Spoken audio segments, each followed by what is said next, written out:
Bapak Ibu yang dirahmati oleh Allah, sebelum kita masuk kepada pembahasan tentang manajemen klinik, kemarin kita sudah membahas tentang bagaimana urgensinya seorang terapis itu bisa melaksanakan komunikasi yang baik. Kenapa? Karena seorang terapis itu ternyata bukan perlu bisa menterapi, tapi juga bisa memberikan konseling dan diagnosa yang tepat. Dan itu hanya bisa dilakukan ketika kita bisa berkomunikasi yang baik dengan pasien-pasien kita.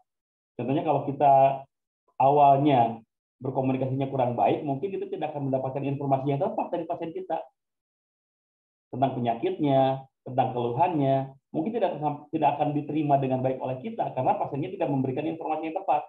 Kenapa pasiennya tidak memberikan informasi yang tepat? Mungkin cara kita bertanya kurang tepat juga gitu. Nah, kemarin kita sudah sama-sama bahas tentang itu, termasuk konseling pun itu perlu menggunakan bahasa-bahasa yang tepat, cara berkomunikasi yang tepat. Dan untuk proses penyembuhan pun itu dibutuhkan adanya placebo effect. Nah, itu yang kemarin mengikuti, itu insya Allah akan tahu apa itu placebo effect. Ya, supaya kita benar-benar paham tuh placebo effect itu apa. Kemarin saya sampai contohkan dengan memberikan kapsul yang hanya berisi tepung. Tapi pasien alhamdulillah sembuh karena yakin kepada kita yang memberikan gitu. Akhirnya itulah yang dinamakan placebo effect. Cara kita berkomunikasi pun harus bisa memberikan placebo effect kepada pasien-pasien kita. Nah, placebo effect tersendiri, ya, placebo effect itu juga bisa membentuk personal branding kita gitu.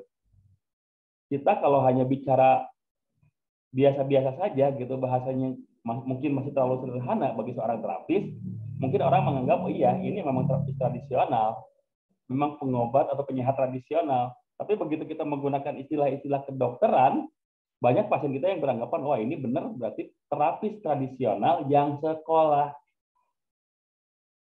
Itu kan meningkatkan personal branding ya. Beda, kita walaupun sama-sama membekam, tapi kalau yang satu hanya mengatakan, Bu, Ibu ada darah kotornya, harus saya keluarkan.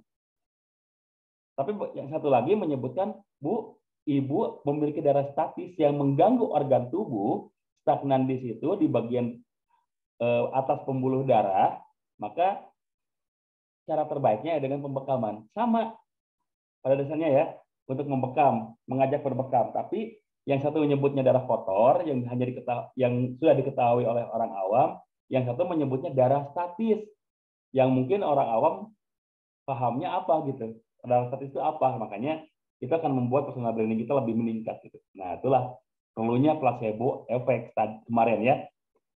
Supaya sebagai terapis kita memiliki personal branding yang lebih maksimal lagi. Ya. Terus personal branding itu bagaimana? Yang pertama, personal branding itu bisa menentukan jati diri kita. Kita itu siapa gitu? Seorang pembekam. Kita brand, kita beritahu kepada orang-orang bahwa kita itu pembekam. Dengan apa? Dengan punya skillnya, dengan punya alatnya, dengan punya berbagai macam faktor penunjangnya gitu ya. Jadi orang-orang tahu, oh iya, Kang Asep itu pembekam. Kenapa? Ya memang karena sehari-hari suka membekam. Karena sehari-hari memang aktivitasnya di bidang bekam gitu, seperti itu.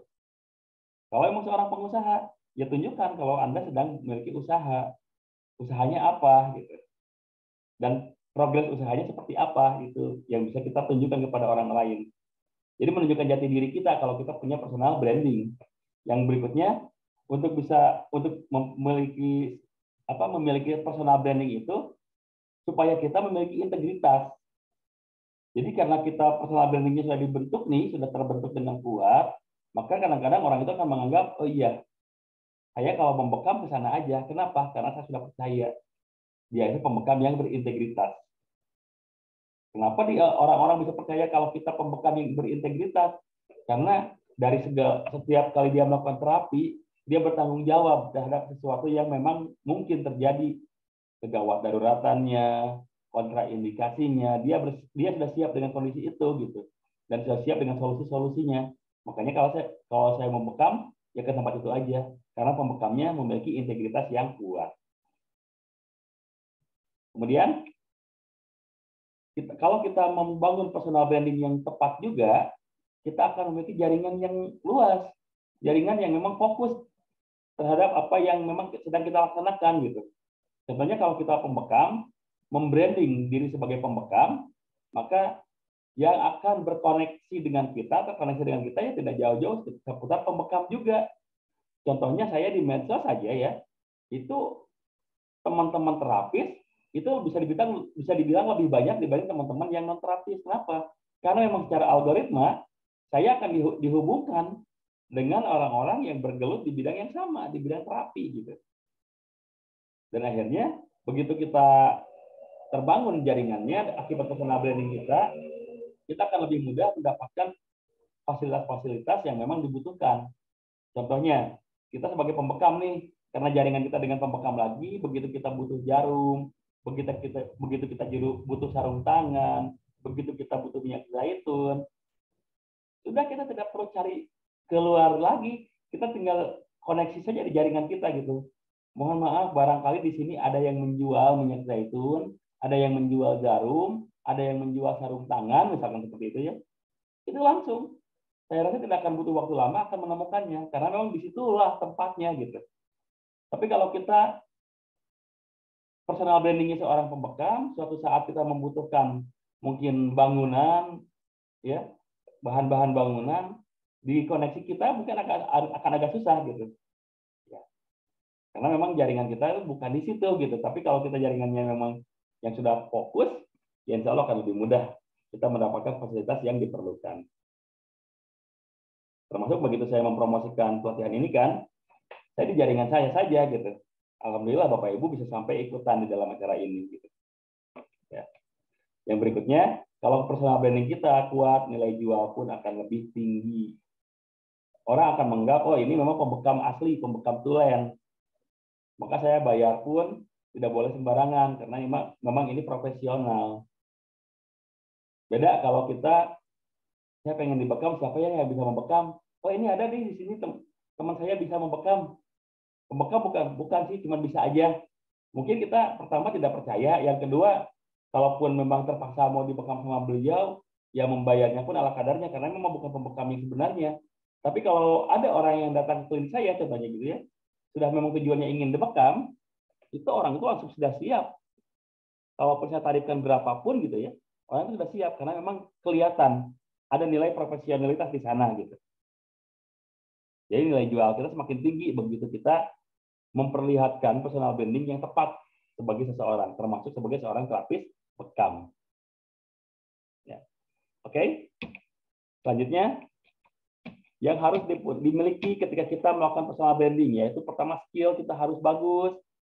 Bagaimana kita akan memiliki personal branding yang kuat sebagai seorang pembekam kalau skillnya kita biasa-biasa saja, sama dengan pembekam yang masih belajar. Otomatis orang pun akan menganggap itu dia benar pembekam profesional. Enggak sih, kok masih gitu gitu, membekamnya masih gitu. Kok saya tanya ketika nantinya bagaimana kalau ada orang yang pingsan ketika dibekam, kok dia nggak bisa jawab. Itu kan akan menimbulkan penurunan personal branding gitu ya, penurunan penghargaan terhadap personal branding kita. Nggak punya pembekam, tapi kok skillnya segitu-gitu aja. Makanya perlu kita tingkatkan skill terus-terusan secara kontinu supaya personal branding kita terjaga dengan baik. Yang berikutnya lifestyle, gaya hidup pun harus kita jaga. Kita membranding diri kita, memeraki diri kita ya sebagai seorang praktisi kesehatan. Tapi kita sendiri tidak menjaga kesehatan, masih merokok, olahraga nggak pernah, kemudian makanannya sembarangan. Sementara ketika kita menangani orang lain, Pak, jangan merokok, jaga pola makan, jaga pola hidup, olahraga harus lebih rajin. Tapi dianya nggak gitu. Orang lain pun akan sanksi untuk percaya gitu. Makanya untuk bisa membentuk suatu personal branding yang tepat, lifestyle-nya pun disesuaikan. Contoh kalau kita ingin membentuk personal branding seorang pengusaha, maka kita harus benar-benar berkehidupan seperti seorang pengusaha, di mana harus siap berbagi dengan karyawannya, harus siap menanggung resiko begitu usahanya rugi, harus siap menanggung problem solving dari berbagai macam kondisi yang ada di dalam usahanya. Itu harus siap. Termasuk seorang pengusaha yang sukses itu adalah berbagi sedekahnya yang maksimal gitu. Ya. Nah, makanya seorang terapis bekam pun memang harus seperti itu, gitu. Harus branding dirinya seperti itu. Ya. Lifestyle-nya harus benar-benar terjaga. Dia lifestyle yang yang secara spiritualnya pun terjaga, secara sosialnya pun terjaga, itu diperlukan mutlak oleh seorang untuk membangun personal branding seorang terapis Tibun Nabawi. Ngakunya terapis Tibun Nabawi, sholat aja nggak pernah, apaan gitu. Pasti orang itu berpikir seperti itu. Ngakunya terapis Tibun Nabawi, mengedepankan sunnah, mengedepankan mengedepankan akidah. Tapi begitu saya lihat di masjid, dia nggak pernah sholat, nggak pernah ke atas sholat berjamaah di masjid. Kan itu bikin orang lain ragu. Mudah-mudahan di antara kita tidak ada yang seperti itu ya. Insya Allah, amin. Kemudian, untuk membangun personal branding juga, kita harus punya eksistensi yang benar-benar terjaga. Jadi tidak cuma saat aja gitu. Lagi rame ruqyah, ngaku sebagai peruqyah. Begitu ruqyahnya mulai sepi, turun. Saya tidak mau bukan sebagai peruqyah lagi gitu. Rame sekarang PAZ ya, pengobatan akhir zaman, ngaku sebagai Paz Trooper.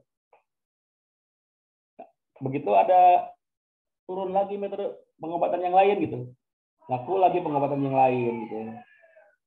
Ya, jadi hati-hati ya. Kita harus eksistensinya harus benar-benar terjaga ketika kita mendeklarasikan diri sebagai seseorang gitu. Baik itu apapun aktivitas kita, harus kita benar-benar eksistensinya harus benar-benar terjaga. Dan yang terakhir, jangan lupa promosikan personal branding kita secara tepat. Kalau kita seorang terapis bekam, maka mempromosikannya adalah dengan mungkin gitu ya, memberikan testimoni tentang bekam, sharing-sharing keilmuan tentang bekam. Itu akan membuat orang lain itu benar-benar percaya kalau kita seorang terapis bekam.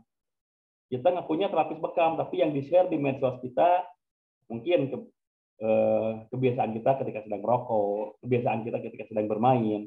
Orang-orang itu mungkin akan sanksi gitu. Mempromosikan itu ya harusnya yang tepat gitu. Ya, promosinya yang tepat itu harus dijaga gitu. Oke. Ini yang harus kita miliki, skill yang harus dimiliki oleh ketika kita membangun personal branding. Skill dasar kita apa nih?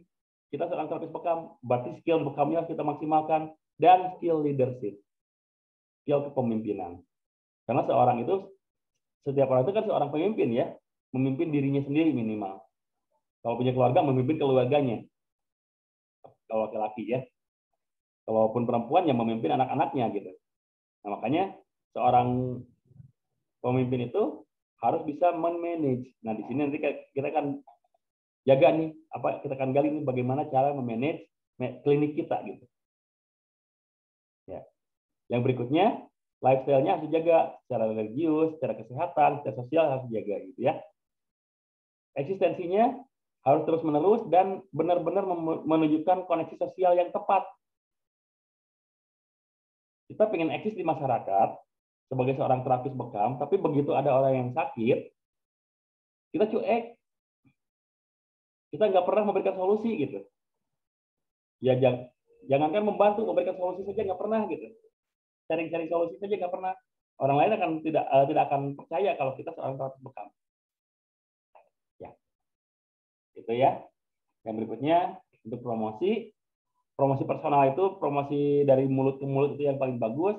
Adapun sekarang media sudah lebih terbuka ya, kita bisa menggunakan media untuk promosi kita gitu. Apa saja medianya? Ya media sosial lah yang paling simpel. Kita bisa gunakan Facebook kita, Instagram kita, Twitter kita, YouTube kita bisa gunakan untuk media promosi kita. Ya.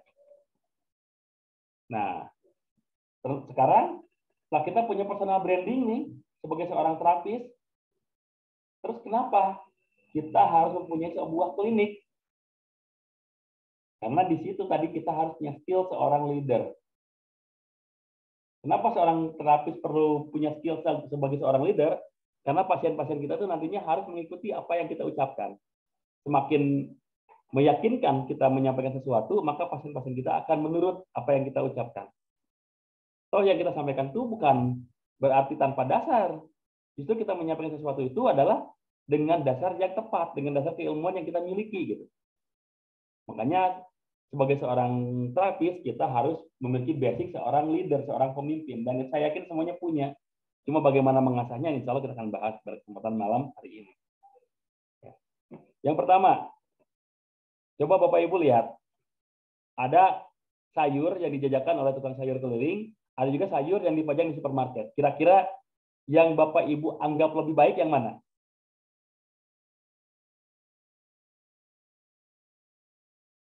Halo? Di sini saya berikan contohnya ini. Ada sayuran yang dijajakan secara keliling oleh tukang sayur. Ada juga sayuran yang dipajang di supermarket.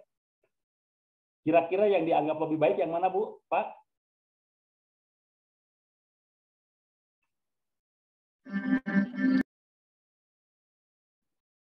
Yang di supermarket kalau menurut Bu Tuti ya. Nah, Market. di supermarket juga menurut Pak Onar. Saya yakin jawabannya hampir sama. Kenapa? Karena yang dijajakan di supermarket itu memang biasanya adalah sayuran-sayuran pilihan. Dari segi kebersihan, dari segi kualitas memang sudah lebih bagus. Sortiran-sortiran gitu ya. Memang sudah disortir, yang terbaik yang kita pajang. Dan cara penyimpanannya pun memang sudah diatur suhunya berapa ya di dalam suhu chiller di dalam itu dalam supermarket itu berapa suhunya 3-7. Jadi si sayuran itu tetap terlihat segar, awet, tahan lama gitu kan. Makanya akan lebih kita anggap lebih baik itu adalah sayuran yang dipajang di supermarket. Yang berikutnya, ayam goreng tepung dengan ayam goreng yang dijual di restoran. Kira-kira lebih dianggap lebih enak yang mana, Pak?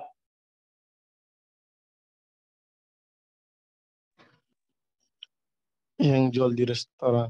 Ya, yang jual di restoran. Saya yakin jawabannya hampir sama. Kenapa? Karena dari yang dijual di restoran itu dari segi kualitas pun sama dijaga, kebersihannya pun dijaga gitu.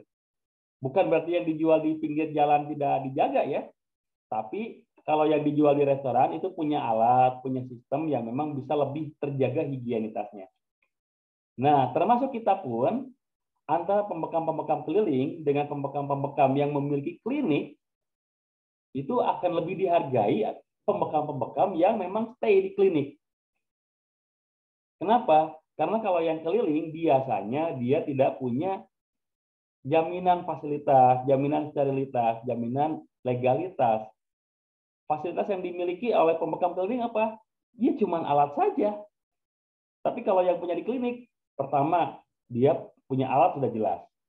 Yang kedua, alatnya pun akan terjaga kebersihannya, higienitasnya akan terjaga karena punya tempat khusus untuk membersihkannya. Yang ketiga, punya tempat terapi khusus sehingga tidak bercampur dengan berbagai tempat yang lain. Kalau kita keliling kan mungkin di kamar pasiennya, di ruang tengah pasiennya, ya, yang kita nggak tahu tingkat kebersihannya seperti apa. Nah, termasuk ketika kita punya klinik itu menjaga ijazah Tibun Nabawi. Wah hebat nih Tibun Nabawi pengobatan bekam ada kliniknya gitu. Dan di kliniknya ternyata wah sistem pendataannya pun sudah komputerisasi gitu. Wah alat-alatnya pun sudah steril seperti ini, higienis seperti ini, itu akan menjaga ijazah Tibun Nabawi. Benar, berarti Tibun Nabawi itu memang punya ijazah yang kuat. Ya. Jadi kembali seorang pembekam pun kalau memang kita punya klinik, pertama kita akan memberikan jaminan kepada para pasien kita berupa fasilitas yang lengkap. Walaupun cuma sama-sama alat bekam yang dimilikinya, tapi setidaknya ketika kita akan menterapi orang tersebut, alat bekam yang kita punya itu sudah siap kebersihannya. Beda ketika dengan melakukan bekam keliling. Kalau melakukan bekam keliling mungkin begitu kita di rumah pasien ya, begitu di rumah pasien ada pasien lagi yang mau dibekam, sementara alatnya terbatas, mungkin kita membersihkannya ala kadarnya. Tapi kalau kita di klinik, maka otomatis kita akan menjaga gitu. Ya, kita akan menjaga. Ini pengalaman pribadi saya. Saya itu kalau punya alat itu di rumah lebih dari 10 set. Karena memang kunjungan ke klinik itu satu hari lebih dari 5 orang. Jadi minimal 5 set itu harus terpakai gitu. Jadi sudah siap kalaupun nanti begitu terjadi rush hour di luar di luar prediksi gitu ya, datangnya sampai 10 orang, saya butuh 10 set sudah siap minimal. Kalaupun memang sampai lebih dari 10 orang yang datang, oke. Alat sterilisasinya sudah siap juga gitu. Jadi tidak sampai harus nunggu lama, tidak sampai harus benar-benar benar-benar sampai terbengkalai, keteteran gitu. Karena sudah siap. Beda kalau kita membekam keliling ke rumah gitu. Ada yang ternyata kita bawa alat mungkin ala kadarnya cuma 2 sampai 3 set contohnya. Tiba-tiba satu keluarga ingin dibekam semua, ada 10 orang. Bingung kita ketika kita harus membersihkan seperti apa di dapurnya pasien atau di kamar mandinya pasien, kita tidak tahu higienitasnya seperti apa. Jadi kenapa harus punya klinik? Karena tadi kita akan memberikan jaminan fasilitas, jaminan sterilitas, dan yang berikutnya jaminan legalitas. Karena kalau kita punya klinik itu otomatis akan ada pengawasan dari pihak-pihak terkait, terutama dari pihak pemerintahan. Makanya kita perlu punya legalitas. Dan untuk memiliki legalitas ini tidak terlalu sulit, insya Allah ya. Oke. Nah, untuk memiliki klinik Tibun Nabawi, termasuk klinik bekam, ya, karena tadi kita menjamin legalitasnya, menjamin kebersihannya, menjamin sterilitas higienitasnya, maka yang harus dimiliki oleh seorang terapis Tibun Nabawi ketika akan membangun sebuah klinik, maka yang dimiliki pertama skillnya dulu. Jangan sampai tempatnya sudah ada, kitanya belum bisa gitu. Nah itu kalau seperti itu mungkin akan mengganggu gitu, ya akan mengganggu, percuma gitu. Makanya harus siap dulu gitu, skillnya harus siap dulu. Saya akan bawa ke klinik bekam, bisa nggak bekamnya? Ya udah dong, udah bisa, oke. Nah, tapi seorang terapis Tibun Nabawi itu termasuk terapis bekam, terasa nggak kalau seorang terapis bekam itu sering dipanggil Ustadz? Benar nggak Pak Onar? Kalau seorang terapis bekam sering dipanggil Ustadz sama masyarakat sekitar. Ya, Ustaz. Ya, benar ya. Makanya seorang terapis Tibun Nabawi, termasuk terapis bekam, itu harus memiliki spiritual skill seperti seorang dai. Karena nanti akan dinilai, ini dia terapis bekam. Gaya hidupnya seperti apa? Oh, iya kelihatan dia orangnya yang sering beribadah. Oh, kelihatan sering berjamaah di masjid gitu. Tapi kalau seorang terapis bekam ternyata ibadahnya masih kelihatan bolong-bolong, berjamaahnya apa lagi gitu ya, maka orang-orang akan sulit percaya kalau kita benar-benar seorang terapis bekam yang profesional. Ya. Makanya skill yang harus dimiliki itu pertama spiritual skill. Kita harus benar-benar memperlihatkan bahwa kita itu seorang yang spirit, seorang yang agamis, yang religius gitu. Bukan berarti tuntutan kita sebagai seorang terapis bekam ya, tapi memang seorang terapis bekam itu adalah dai. Karena kita sedang menjalankan sunnah gitu. Harus ditunjang dengan berbagai macam keilmuan yang faktor yang lain juga selain memiliki keilmuan tentang kesehatannya. Yang berikutnya yang harus dimiliki oleh seorang terapis bekam ketika akan membangun klinik, itulah skill dasarnya. Ya otomatis kayak tadi ya, ingin membangun klinik bekam. Kalau kita tidak bisa bekam, nggak mungkin bisa jalan. Ya, yang berikutnya baru kita perlu memiliki managerial skill. Brandingnya apa, promosinya apa gitu. Setelah skill, kita perlu punya legalitas. Yang pertama legalitas sosial. Legalitas sosial itu adalah pengakuan dari orang-orang di sekitar kita bahwa kita itu memang bisa membekam. Dibekam di mana Pak kemarin? Dibekam sama Kang Asep. Oh iya, Kang Asep ada memang kelihatan sih sudah bisa membekam. Orang-orang sudah mengakui gitu, melegalkan kita ketika membekam gitu. Nah itu harus dimiliki. Kalau kita membangun klinik, tapi orang-orang tidak tahu kita bisa membekam, saya yakin nggak akan ada yang datang ke klinik. Walaupun dipajang gitu ya, klinik bekam, rumah sehat Al-Hijamah dipajang, tapi yang di dalamnya nggak bisa bekam. Orang-orang nggak tahu kalau yang di dalamnya nggak bisa orang-orang nggak tahu kalau yang di dalamnya itu bisa bekam. Ya sama aja gitu.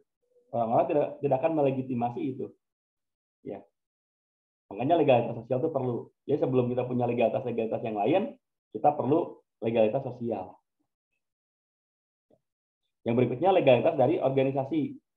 Silahkan bernaung di organisasi manapun, yang jelas organisasinya yang harus berakidahkan Islam yang tepat. Harus menjunjung tinggi nilai-nilai sunnah. Itu organisasi yang sangat baik, insya Allah ya.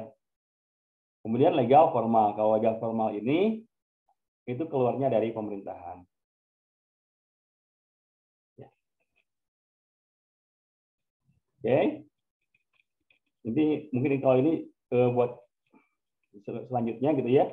Sekarang saya akan mulai bahas bagaimana cara mengatur cara seseorang memiliki klinik bekam, alur dari legalitas seperti apa.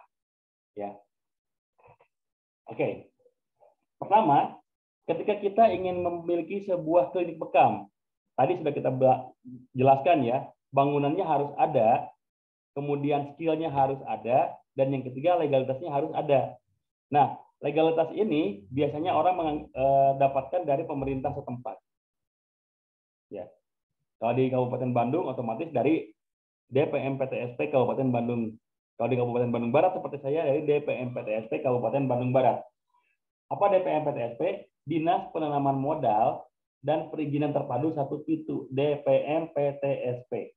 Jadi sekarang itu di Jawa Barat terutama gitu ya, kalau ingin memiliki perizinan apapun, masuknya ke dinas tersebut, DPM PTSP. Ya. Sama, dari bekam pun harus mendapatkan legalitas dari dinas tersebut, dari DPM PTSP tersebut gitu. Nah, bagaimana caranya untuk bisa mendapatkan surat legalitas dari DPM PTSP? Silakan Bapak Ibu kalau mau ada yang mencatat, karena saya tidak akan pakai catatan ya kalau yang ini. Khawatirnya kalau saya pakai catatan itu tiap daerah itu berbeda-beda, ya. Tiap daerah itu berbeda-beda. Jadi silakan nanti kalau misalkan ada yang tidak sesuai di daerahnya masing-masing bisa kita diskusikan. Yang pertama, kita harus mendatangi dulu DPM PTSP untuk menanyakan persyaratan-persyaratan untuk mendapatkan STPT. Apa STPT? Surat terdaftar pengobat tradisional. Surat terdaftar penyehat tradisional, bukan pengobat sekarang namanya ya, penyehat. Surat terdaftar penyehat tradisional, STPT. Nah, ke DPM PTSP, ke Dinas Penanaman Modal dan Perizinan Terpadu Satu Pintu, datang ke tempat itu, tanyakan, Pak, Bu, saya mau mendaftarkan STPT. Nanti akan keluar persyaratan-persyaratan dari situ gitu. Ya, akan keluar persyaratan-persyaratannya. Biasanya persyaratan yang pertama itu adalah data diri. Fotokopi KTP, pas foto itu harus dimiliki dulu. Jadi kalau kita belum punya KTP ya itu wajib, KTP itu wajib ya. Semua orang, bukan cuma terapis tapi semua orang itu wajib punya gitu. Makanya yang pertama disiapkan itu pertama pas foto sama fotokopi KTP biasanya. Yang kedua itu adalah surat izin dari tetangga sekitar kita yang diketahui oleh RT dan RW setempat. Kalau kita akan membuka klinik bekam katanya. Surat persetujuan dari tetangga. Biasanya sekitar 20 orang. 20 orang tetangga kita. Kiri kanan depan belakang semuanya menandatangani. 20 orang tetangga kita menandatangani persetujuan bahwa kita akan membuka klinik bekam. Dan setelah tetangga-tetangga tersebut menandatangani, diketahui oleh RT dan RW-nya gitu ya, di tempat tersebut. Sudah keluar tuh dari surat izin tetangga dari RT dan RW setempat gitu. Baru nanti akan ada bentar, di sini datanya.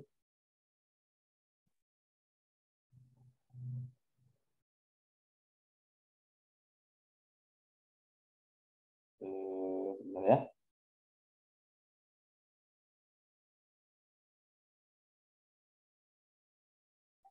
Ya.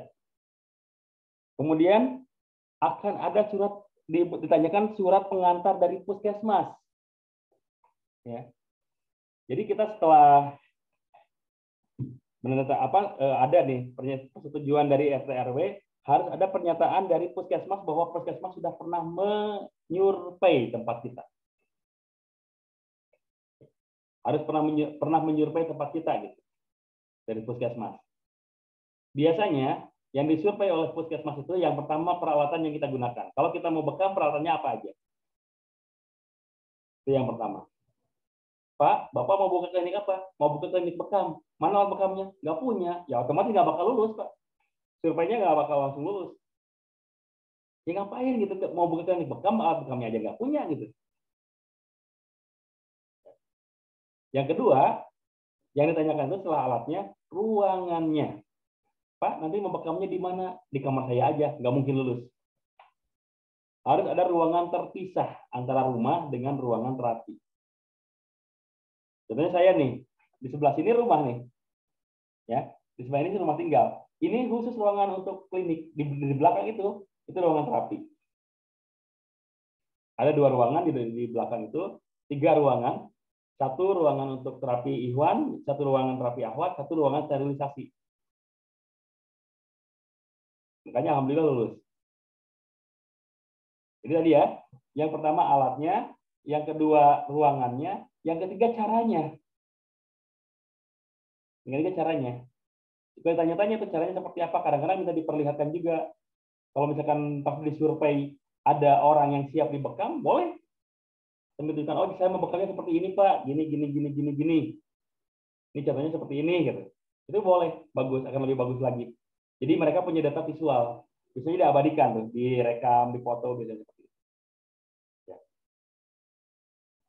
Baru yang keempat, surat keterangan dari asosiasi terkait atau surat keterangan magang.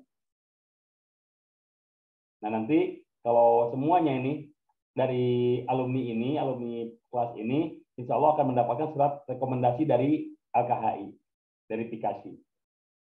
Dengan catatan, kalau untuk mendapatkan surat keterangan surat rekomendasi, dengan catatan pertama harus benar-benar menguasai dulu semua ilmu yang disampaikan oleh saya pada kesempatan sebulan ini. Saya akan minta minimal reviewnya. Misalkan Kang Kiki nih, kan saya mau minta rekomendasi dong buat ke DPM PTSP, saya mau bikin STPT. Oke Kang Kiki, coba saya tag. Saya pengen tahu, saya akan mungkin tulis beberapa soal ujian gitu ya kepada Kang Kiki gitu ya. Nanti Kang Kiki berikan jawabannya tertulis juga, nggak apa-apa. Oh iya, berarti Kang Kiki sudah memahami nih tentang apa yang saya sampaikan. Baru rekomendasinya saya sampaikan juga, saya berikan gitu.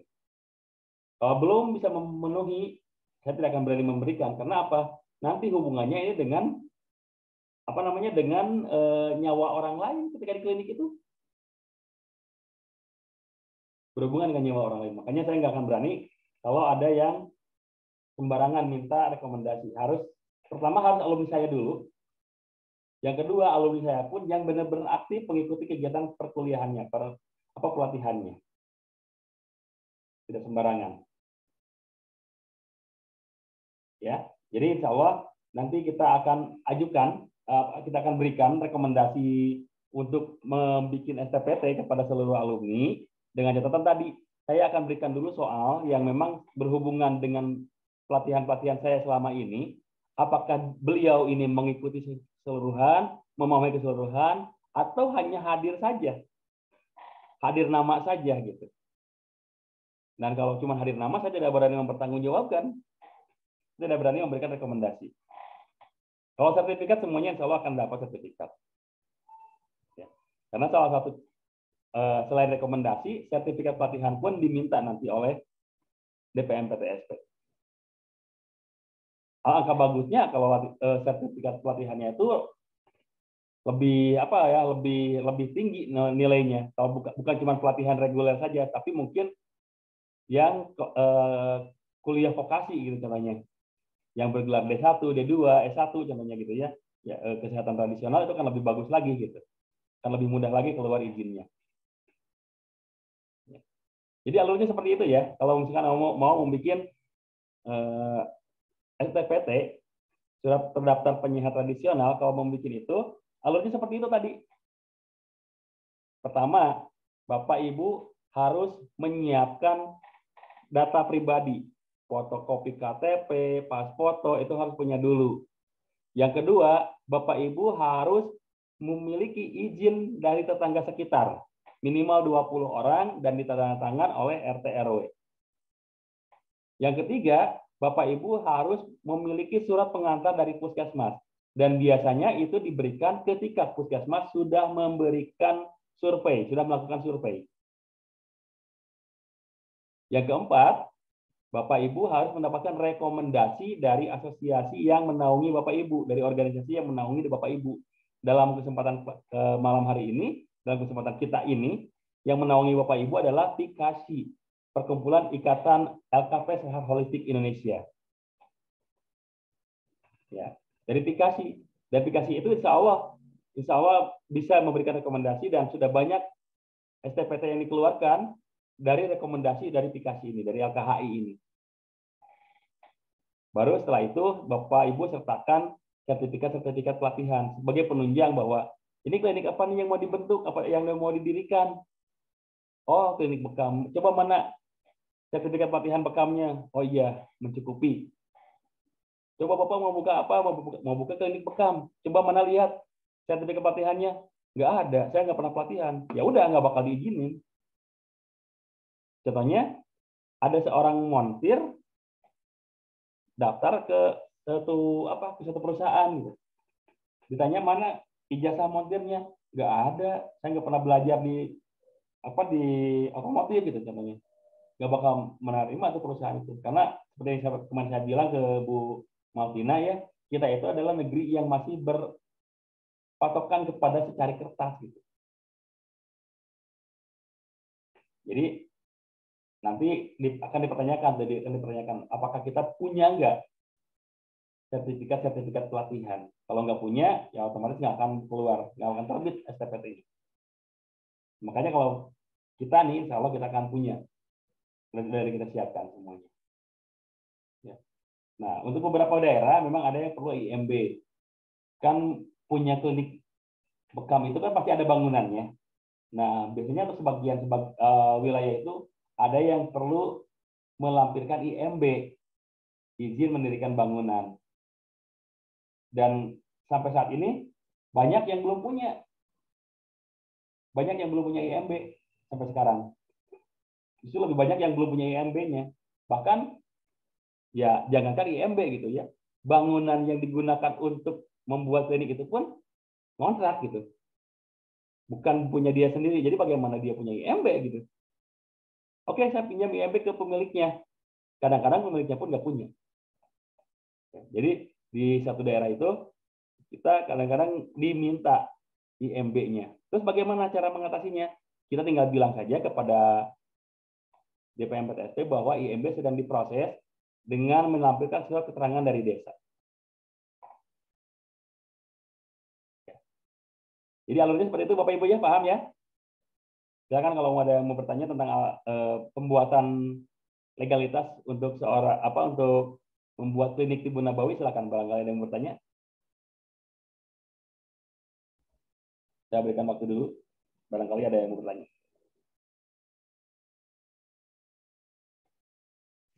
Izin bertanya, Ustaz. Ya, silakan. Untuk spesifikasi ruangan, apakah ada spesifikasi khusus nggak? Misalnya untuk beberapa ruangan atau misalnya luas lahan tertentu untuk bangunannya? Gimana? Maaf, kurang bisa untuk spesifikasi ruangan atau misalnya untuk spesifikasi ruangan klinik ada aturannya atau bagaimana, Ustaz? Selain dari luasnya atau misalnya dari part-part ruangannya? Itu ya. Oke. Siap. Kalau untuk spesifikasi sih belum ada ya. Sampai saat ini belum ada regulasi yang mengatur itu. Jadi mau ruangannya misalkan ruangannya ukuran 4x4 misalkan. Yang 1,5 x 1,5 dua ruangan itu misalkan jadi 3 gitu ya, 3 x 1,5 itu mau dipakai untuk ruangan terapi silakan. Ya. Terus misalkan yang sebagiannya mau dipakai untuk ruangan penerimaan tamu, pengenalan aksesori itu boleh. Ya. Jadi kalau untuk di ruangan sendiri sih belum ada aturan khusus. Yang penting tadi ruangannya terpisah dari tempat tinggal pribadi kita gitu. Tapi gimana? Ini saya nggak bisa memisahkannya. disekat aja, kasih sekat aja. Ini tempat tinggal saya, ini ruangan terapi gitu. Jadi tidak bercampur baur dengan yang ada di rumah kita gitu. Carportnya nggak perlu. Misalkan di ruangan ini ada berapa ruang terapi, cuma ada satu kok ruang terapinya. Oh ya, sebetulnya nggak masalah gitu. Nggak masalah walaupun punya satu ruangan terapi aja gitu. Ya. Sampai saat ini untuk ruangan kesehatan tradisional itu nggak ada aturan khusus, ya nggak ada aturan khusus. Yang penting ada ruangan untuk terapinya dan itu terpisah dari ruangan tempat tinggal kita. Dan yang kedua, untuk tempat sterilisasinya minimal di ruangan tersebut ada wastafel untuk cuci alat bekam contohnya gitu ya. Itu ada ruangan, ada tempat khusus, ada wastafel khusus. Jangan sampai kita nanti cuci alat bekamnya di tempat kita mencuci peralatan masak gitu ya, di dapur gitu ya. Jangan sampai seperti itu. Ya. Jadi itu Kang Kiki ya. Kalau sampai saat ini sih belum ada aturan khusus yang mengikat gitu ya. Harus seperti apa ruangannya, sebesar apa, itu belum ada. Jadi Kang Kiki ya. Siap. Silakan yang lain barangkali ada yang mau bertanya juga. Oh, saya mau bertanya Pak. Iya, silakan Bu. Gini, kan kita ini kan belajar secara virtual, ya kan? Ya. Nah, ada tidak kemungkinan seperti saya nih kan di negeri seberang, terus saya kemungkinan insya Allah dua bulan atau 3 bulan lagi itu saya pulang kan, terus saya ingin belajar secara offline gitu, kira-kira diperbolehkan atau tidak Pak?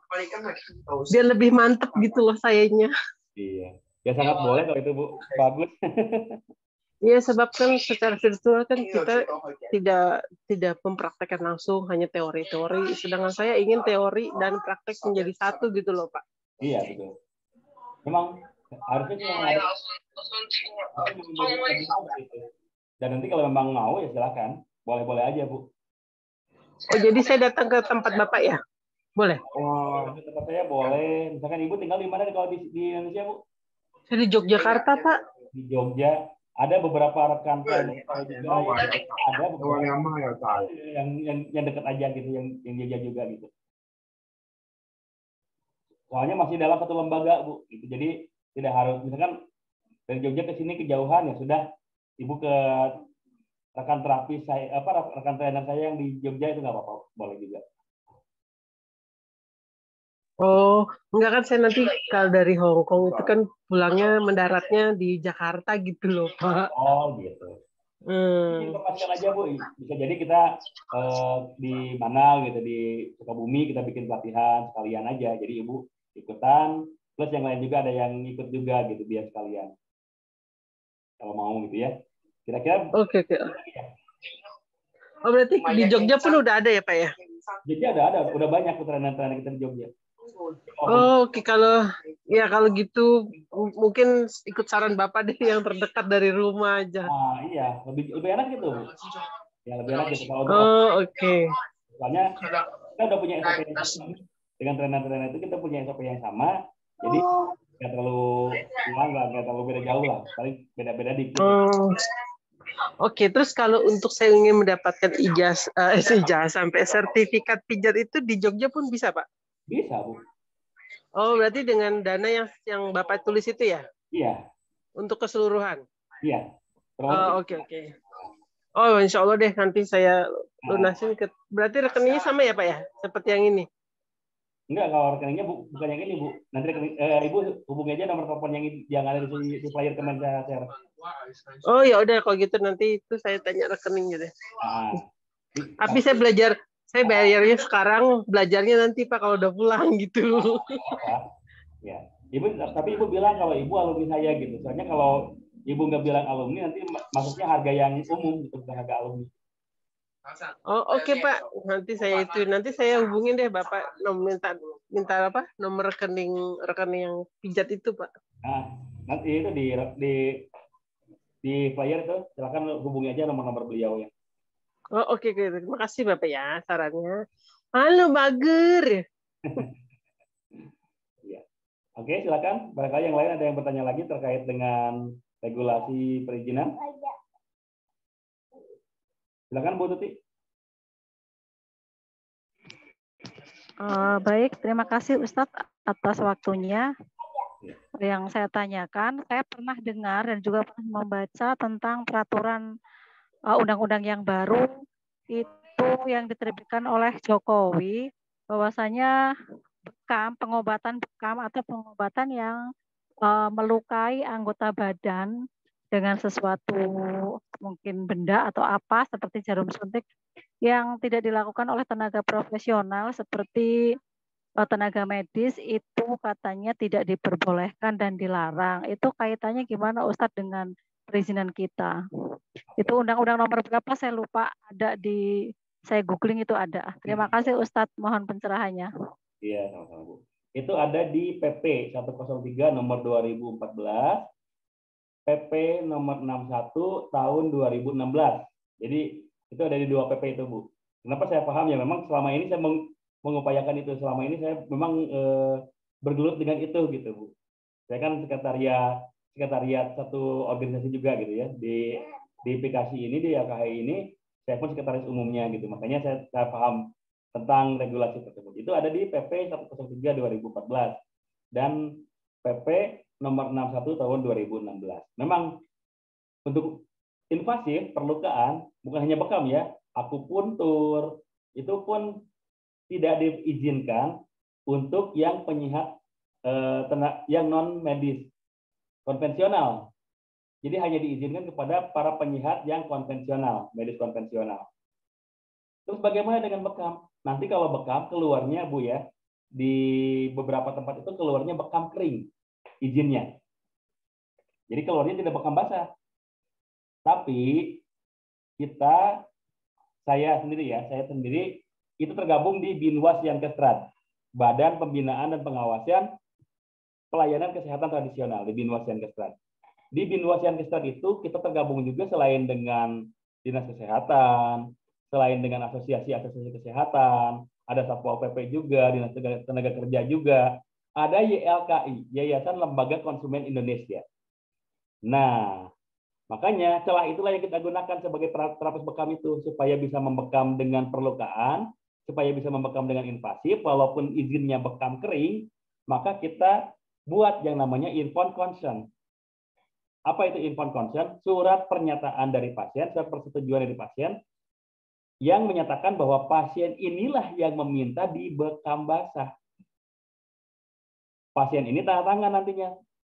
Pasien ini tanda tangan, kita lakukan bekam basah. Nanti kalaupun ada sidak ya dari Binwas Yankestrat, loh ini kan izinnya bekam kering, kenapa melakukan bekam basah? Ini Pak, silakan. Pasiennya yang minta, karena memang pasien ini sudah paham dari awal. Itu tidak akan ada delik Bu, karena kita menjalankan informed consent ini. Kita menjalankan sesuai dengan YLKI. Karena di dalam YLKI itu dicantumkan bahwa prioritas kita itu adalah kepuasan dari konsumen. Ya. Walaupun di beberapa daerah sih tidak ada larangan ya. Kita punya, saya sendiri punya STPT-nya bekam basah. Saya sendiri gitu. Tapi memang beberapa teman, beberapa anggota izinnya bekam kering. Nah, kita siasati dengan itu, dengan informed consent saja. Syukur-syukur sih kalau nanti keluarnya bekam basah, syukur-syukur. Tapi kalaupun keluarnya bekam kering, kita terima aja dulu. Jangan sampai, enggak kan, saya pengennya bekam basah izinnya. Enggak bisa Bu, Ibu bukan tenaga medis konvensional gitu. Ya, bukan tenaga konvensional yang boleh invasif gitu. Harus bekam kering, oke lah gitu. Terima aja dulu Bu. Kita siasati nanti dengan itu, dengan informed consent itu. Ya, baik, terima kasih Ustadz atas jawabannya. Sama-sama Bu. Ya, karena memang itu ini ya sudah menjadi persoalan kita sudah sejak lama Bu. Dari tahun 2014 itu sudah benar-benar bergulir gitu. Ya, benar-benar bergulir gitu. Jadi kita berpikir bagaimana nih mensiasatinya. Karena kita yakin yang namanya peraturan buatan manusia pasti bisa disiasati gitu. Ternyata dengan itu, kita punya YLKI ini, Yayasan Lembaga Konsumen Indonesia. Di YLKI ini adalah prioritas utamanya adalah kepuasan pelanggan, kepuasan konsumen. Kalau konsumennya minta, ya, kalau konsumennya minta di bekam basah, maka ya kita berikan dengan catatan ada bukti permintaan dari konsumennya tadi, gitu, dari pasiennya tadi, dengan tadi tanda tangan di atas surat pernyataan. Ya, oke. Yang berikutnya, bekam basah itu seperti apa? Oh, itu cuma istilah saja, Bu. Jadi bekam basah itu bekam yang ada perlukaannya, yang ada invasifnya. Karena kan ada bekam yang tidak dilukai, Bu, ya, yang tidak melukai kulit itu, yang cuma kop-kopan aja. Ada yang seperti itu. Nah, itu disebut bekam kering, tidak keluar darah. Kalau yang bekam basah keluar darahnya. Gitu, Bu Malvina. Cuma istilah aja.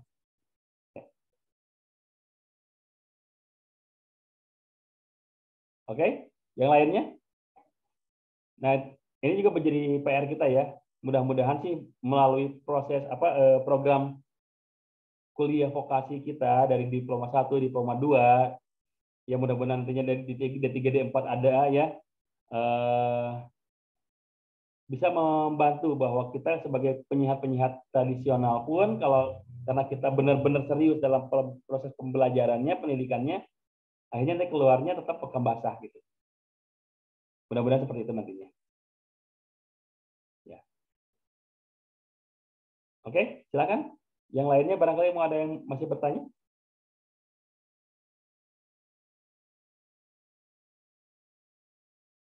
Baik, kalau tidak ada yang bertanya, mungkin untuk bertemu malam hari ini saya cukupkan.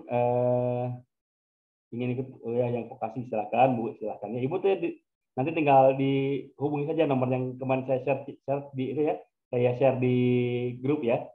Hubungi ke beliau, ucapkan juga, sampaikan juga bahwa Ibu alumni dari saya gitu. Karena kalau tidak dibilang alumni, khawatirnya nanti ini dapatnya harga yang umum, kan lumayan ya, perbedaannya cukup lumayan juga gitu. Kalau lebih ringan lah gitu. Oh, Bapak maaf mau tanya, Ya. itu yang tadi kan yang Ibu Tuti bilang kuliah itu berarti kita harus gimana ya? Maksudnya kita harus daftar pakai ijazah kita gitu? Iya Bu, tapi di sana di persyaratan sih tidak dicantumkan. Tapi kalau memang nantinya perlu diminta, ya baiknya disiapkan aja. Oh, Bapak, mohon maaf, saya emang nggak sekolah. Nggak sekolah formal? Iya, maksudnya saya nggak sekolah.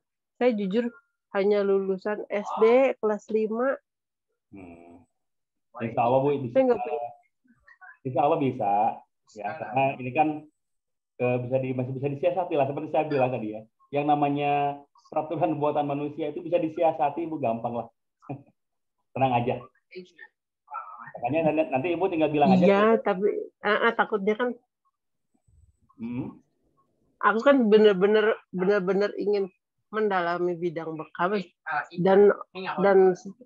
dan aku sendiri kan mempunyai bekal dari leluhur itu kan pijat ya Pak ya. Jadi saya ingin betul-betul mendalami, dan seperti tempo hari Bapak bilang, Indonesia itu kan apa-apa yang dibutuhkan kertas. Ya kan? Nah, maka dari itu saya ingin lebih mendalami kayak bekam itu secara tidak langsung juga ingin mendapat pengakuan kalau saya juga bisa melakukan hal ini, biar saya juga bisa jadi nggak usah merantau jauh-jauh gitu loh Bapak.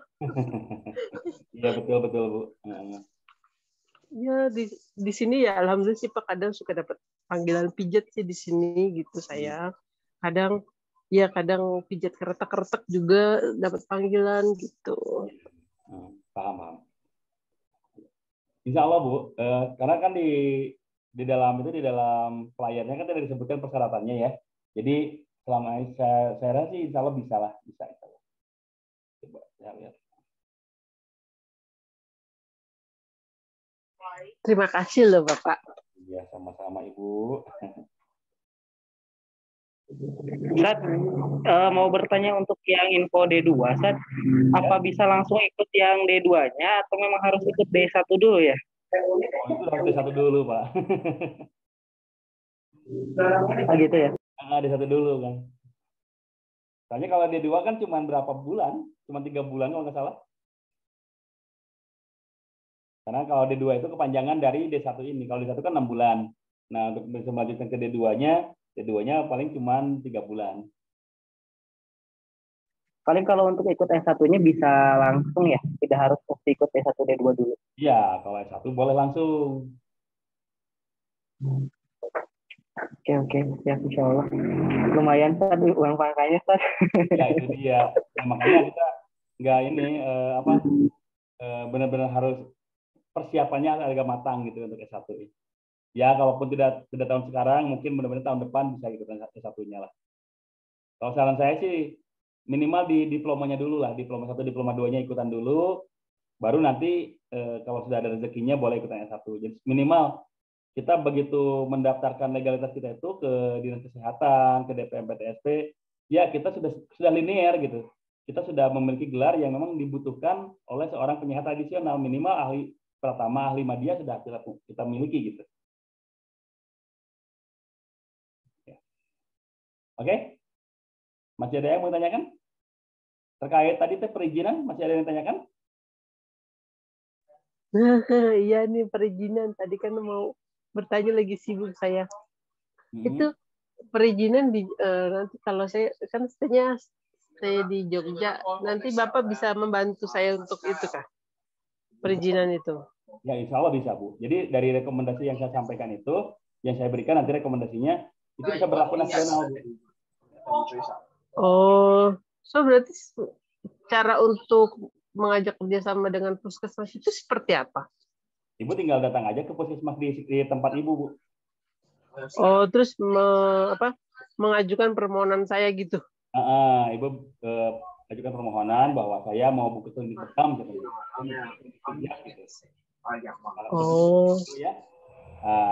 Nanti mereka ini survei ke tempat Ibu. Itu aja sih kalau dari puskesmas. Misalkan kalau hasil surveinya ternyata memuaskan, mencukupi, minimal tadi ya, ada ruangan praktiknya, ada ruangan sterilisasinya. Itu sudah saya siapkan, Bapak. Alhamdulillah ya. Misalkan kalau seperti itu sudah ada, mereka kayaknya nggak terlalu pusing sih. Tinggal tanda tangan aja. Ini Bu, pengantar dari kami tinggal gitu aja. Kayaknya bisa seperti itu. Oh, berarti ke puskesmas, kalau ke puskesmas itu saya harus menemui kepala dinasnya gitu ya?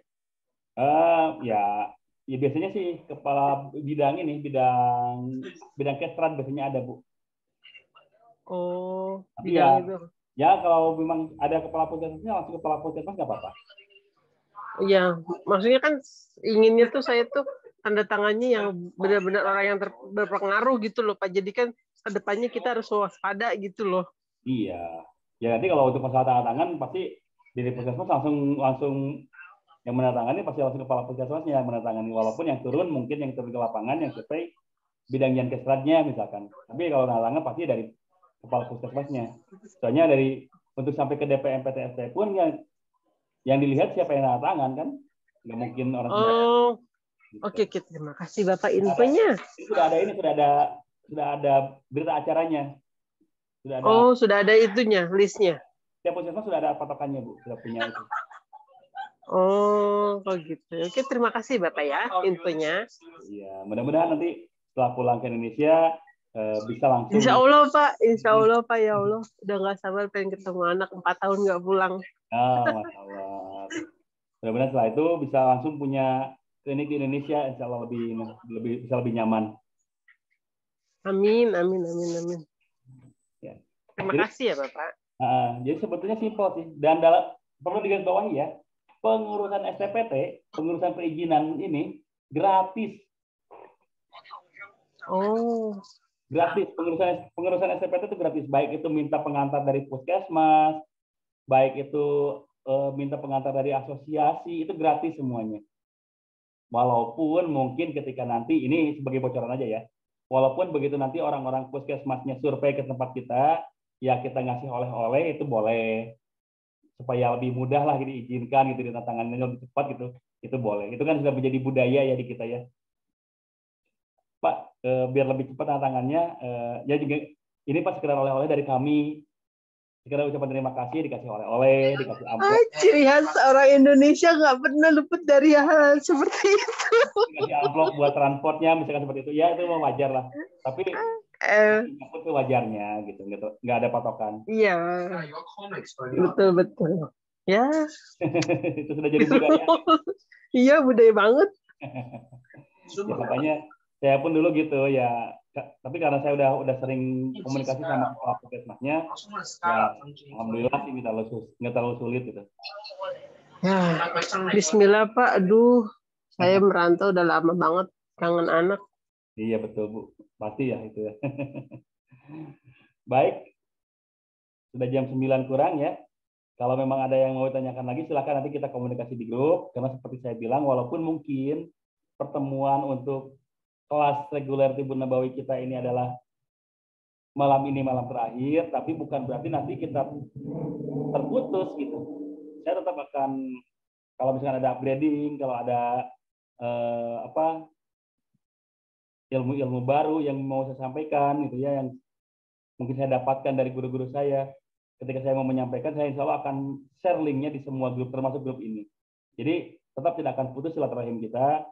Kalaupun ada pertanyaan-pertanyaan di grup, ya silakan. Grup tidak akan saya hapus, Bu. Tidak akan saya hapus. Jadi sengaja saya di HP saya ini sudah ada mungkin puluhan grup alumni gitu. Ada puluhan grup alumni.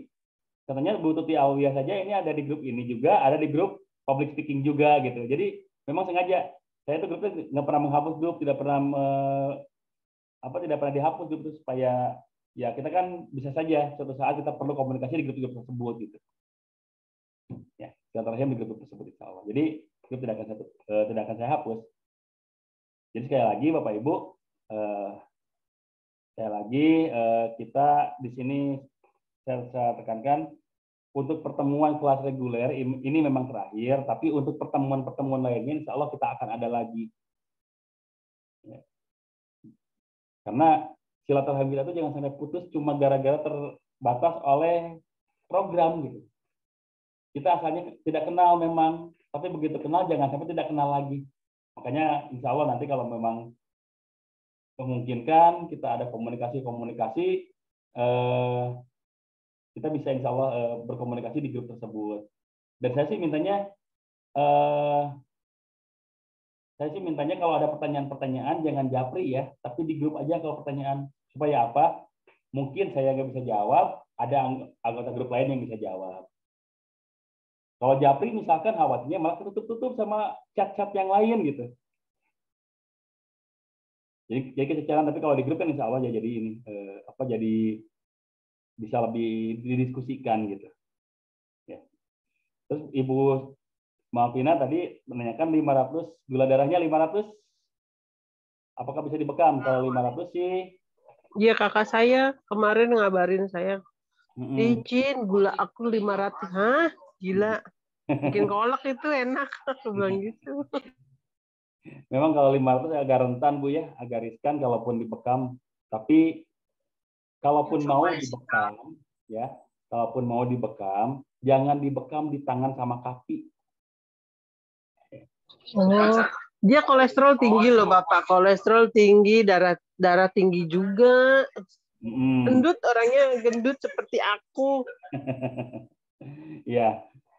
Ya, cuman itu tadi karena ada faktor gula darah ya yang paling berpengaruh gula darah. Kalau 500 memang agak rentan, makanya jangan dibekam di titik yang berhubungan dengan yang jauh dari jantung seperti tangan dan kaki. Itu jangan. Bekamnya di daerah yang dekat aja. Di punggung, di sekitar belikat sama pinggang aja. Oh, berarti tangan kaki tidak boleh ya, Pak? Iya, karena itu jauh dari jantung. Sementara kadar gula yang sampai 500 seperti itu, massa jenis darahnya itu berat banget. Ya. Massa jenis darahnya itu berat banget. Makanya kalau kita dibekam di titik tangan sama kaki, itu nanti proses recovery-nya, proses penutupan lukanya lama. Dan khawatir keburu masuk infeksi. Itu yang disebut gangren. Itu bisa itu diabetes bukan sih Bapak? Bukan. Ya kalau kadar gula 500 itu diabetes Bu namanya Bu. Menyeramkan. Ya, kadar gula itu di atas normalnya kan sekitar 200 Bu ya. Kalau sudah di atas 200 itu namanya diabetes. Oh ya Tuhan. Tapi insya Allah tidak ada penyakit yang tidak ada obatnya. Insya Allah Allah sudah menyediakan obatnya. Insya Allah. Iya sih. Nah, kita tinggal Tapi serem ya Pak. enggak Bu, banyak pasien-pasien saya yang kadar gulanya lebih tinggi dari itu gitu ya, yang kadar gulanya udah sampai lebih dari 500. Tadi rutin proses bekam ya, proses bekamnya, tapi tetap jangan di titik yang jauh dari jantung. Tetap hanya yang dekat-dekat dari jantung saja, karena kan yang rusak akibat diabetes itu kan pankreasnya. Maka perbaiki pankreasnya dengan membekam di titik yang dekat dengan pankreas, itu di belikat dan pinggang. Rutin aja 2 minggu sekali. Pasien-pasien saya sekarang alhamdulillah yang tinggal 300, gulanya yang asalnya 500 lebih gitu ya, ada yang sampai 600 lebih, sekarang tinggal 300, ada yang sudah normal alhamdulillah. Cuma tadi itu kita benar-benar harus hati-hati. Karena yang diabetes itu ya, yang kadar gulanya lebih dari 300 ya, itu tangan dan kaki suka kebas. Mereka berpikir enak kalau dibekam, padahal kebasnya itu bukan karena adanya sumbatan, tapi aliran darahnya yang kurang lancar. Gitu.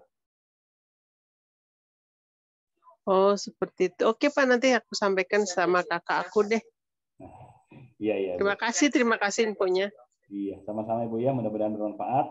Jadi, amin. Kepada seluruh peserta, jika selama penyajian materi saya kurang banyak yang masih kurang, banyak yang masih belum bisa dipahami, mohon maaf, karena bagaimanapun saya dalam proses pembelajaran, tapi terima kasih kepada para peserta yang sudah mengikuti dari awal sampai akhir.